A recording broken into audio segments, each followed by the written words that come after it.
Kasi medyo pagod ako ngayon, no? Tingnan natin ang ating sugar. Okay? So, my sugar is actually 59. So, medyo mababa. Subukan ko effect.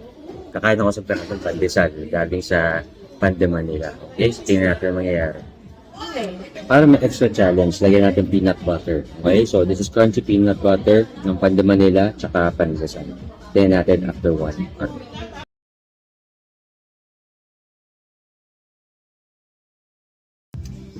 Okay, it's been an hour and tingnan natin ngayon kung ano nangyari. So, that was 2 pieces of pandesal, yung malaki. Okay? Tapos, peanut butter, yung crunchy, galing sa Pan de Manila. So, yun. Some water and some coffee. Okay, so tingnan natin. I'm not expecting this to be that high. Well, actually, good pa rin, no? It's 89.